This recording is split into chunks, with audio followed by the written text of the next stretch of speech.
सोचे घोड़ा में तो इतनी ताकत है कि सेठाइन को फेंक देगा दूर और तेज से चाबुक मारे तो घोड़ा उखाड़ दिया खूंटी और भगा। जब घोड़ा भगने लगा, जो खूंटी थी, घोड़ा जब चल रहा है तो वो खूंटी खोपड़ी में लग रही है, खटपट खटपट। जब वो लगने लगी खूंटी तो चिल्लाए, अरे सेठाइन जी अब छोड़ दो, अब गलती हो गई, अब नहीं। सोचे कि वो तो भूत प्रेत हवा के रूप में आए मार रहे हैं, वही कहें सेठाइन जी अब छोड़ दो, गलती हो गई, ऐसा नहीं करेंगे। सेठ जी अब छोड़ दो, ऐसी गलती हो गई, अब ऐसा नहीं करेंगे। जितने लोग थे खूब उनकी पिटाई हो गई अपने हाथ से ही। और घर में पहुंचे तो देखे, अरे ये तो घोड़े के उसमें बांधे थे, वो तो खोले ही नहीं, ऐसे भगाए हम लोग। सेठ सेठाइन आ रहे थे पीछे से। गांव वाले सोचे अरे तो भूत प्रेत बिल्कुल साक्षात आ रहे हैं। गांव वाले गांव छोड़ के भग गए। सेठ सेठाइन दोनों लोग आराम से गांव में रहने लगे। इस प्रकार की हालत हुई। लेकिन सेठाइन बोली कि हमारे 6 लड्डू वहाँ पर रखे, तुम 5 खाना। बोले अरे इतनी दिक्कत उठानी पड़ी, अब तो कम से कम 6 खा लेना दो। बोले नहीं, तुम पहले बोले थे इसलिए तुम 5 खाओगे। ऐसा राज स्त्रियों का चलता है कि पति की 1% बात सुनी नहीं जाती है।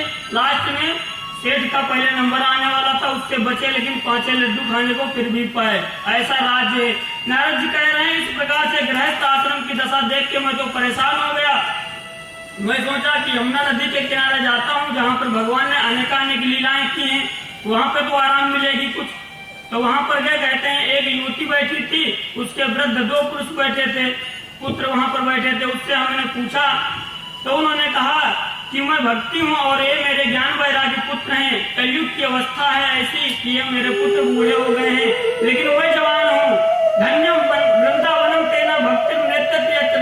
उन्होंने कहा कि वृंदावन के संयोग से मैं धन्य हो गई और मैं तरुणी हो गई, लेकिन मेरे जो पुत्र हैं वो अभी वृद्धावस्था को प्राप्त हैं। नारद जी को बहुत खेद हुआ और नारद जी सोचने लगे कि मैं अब इनको जगाने की जरूर प्रयत्न करूंगा। तो नारद जी जगाने लगते हैं, ज्ञान वैराग्य को जगाने लगे। ज्ञान वैराग्य नहीं जगे। फिर वेद वेदांत घोषैसा गीता पाठे मुहुर्मुहु। उन्होंने वेद वेदांत का पाठ किया, ज्ञान वैराग्य जगे थोड़ा सा, लेकिन फिर गिर पड़े। तो उन्होंने कहा, नारद जी को चिंता होने लगी कि ज्ञान वैराग्य को किस प्रकार से जगाया जाए। उसी समय आकाशवाणी हुई कि व्योमवाणी तदैवान भून्मारिषे किद्यतानुति उद्यमा सफलस्ते भविष्यति न संशया। आकाशवाणी हुई, देवर्षि जो है तुम सत्कर्म करना चाहते हो बिल्कुल उत्तम है, लेकिन थोड़ा छेद करना पड़ेगा। और ये जो ज्ञान वैराग्य है ये सत्कर्म से जग जाएंगे, तुमको सत्कर्म करना होगा और वो सत्कर्म जो है तुमको ऋषि मुनि बताएंगे। नारद जी को और चिंता बढ़ गई कि ऐसा कौन सा सत्कर्म है जो ऋषि मुनि हमको बताएंगे। अब नारद जी चल देते हैं ऋषि मुनियों की खोज में, कौन से ऋषि मुनि हमको सत्कर्म बताएंगे। तो वहां से चल देते हैं। रास्ते में जितने पंडित जी मिलते हैं, सत्कर्म जानते हैं आप, सत्कर्म क्या है? बोले हमको गुरु जी ने बताया नहीं सत्कर्म क्या है। बोले ठीक है। और महात्मा जी जब पता लगा कि नारद जी सत्कर्म के बारे में पूछ रहे हैं तो कोई किनारे चल देता, कोई मौन हो जाता। भाई अभी मौन है, नवरात्रि चल रही, 9 दिन के बाद पूछना। नारद जी बहुत परेशान हो गए। नारद जी को चिंता हुई। नारद जी सोचे कि अब तपस्या के बल पे हम सत्कर्म जानेंगे, तपस्या के बल पे सत्कर्म क्या होता है। नारद जी बद्री विशाल में गए तपस्या करने के लिए। वहां पर उनके बड़े भाई सनक सनंदन सनातन सनत कुमार आदि 4 ऋषियों को मिल गए और उन्होंने जाकर के कहा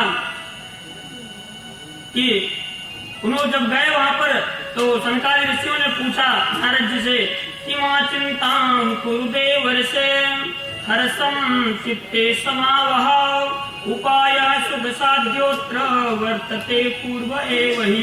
हे नारद जी, आप चिंता करने की बात नहीं, जो आप सोच रहे हैं उसका जो सत्कर्म है वो तो पहले से ही विद्यमान है, लेकिन आपके ऊपर चिंता आ गई इसलिए आप भूल गए सत्कर्म है क्या। उन्होंने कहा कि आपको मैं प्रणाम करता हूँ, आप मेरे बड़े भाई हैं, आप ही बता सकते हो सत्कर्म क्या है। बोले ऐसे ऐसे बहुत पुण्य स्थान बताए गए, बहुत शास्त्र बताए गए, बहुत यज्ञ बताए गए, लेकिन जो सत्कर्म है वो तो सिर्फ एक है। कहते हैं कि सत्कर्म सूचको नूनम ज्ञान यज्ञ स्मृतौ बुधै श्रीमद्भागवतालापा शतुगीता सुकादि। कहने जो सत्कर्म हो तो श्रीमद् भागवत की कथा है उसको आप श्रवण कराएंगे, हम वैरागी को भक्ति को तरुण हो जाएंगे। उन्होंने कहा कि वेद वेदांत पाठ, इससे मैंने वेद वेदांत गीता का पाठ कर दिया, उसी का सार तो श्रीमद् भागवत है, वेदोपनिषद सारा जाता भगवती कथा।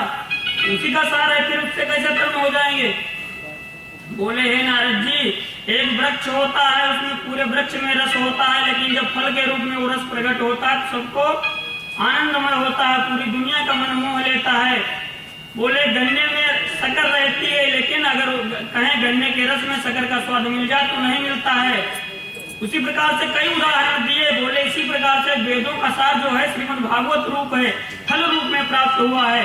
इस फल को जब हम पान करेंगे तो जरूर उनको मुक्ति मिलेगी। उन्होंने कहा ये बात तो सही है, लेकिन कहाँ पर ये सत्संग किया जाए। तो कुमारों ने बताया कृष्ण नारद वक्षामो विनम्राय विवेकिने गंगा द्वार समीपे तु तटमानंद नामकम। उन्होंने कहा कि गंगा के द्वार में एक समुद्र आनंद नाम का तट है, वहां पर श्रीमद् भागवत की कथा कही जाए। अब जब सनकादिक ऋषि नारद जी के साथ आ गए गंगा तट पे, तब तो बहुत जोर शोर हो गया भाई, भागवत की कथा होना है वहां पर गंगा के तट में।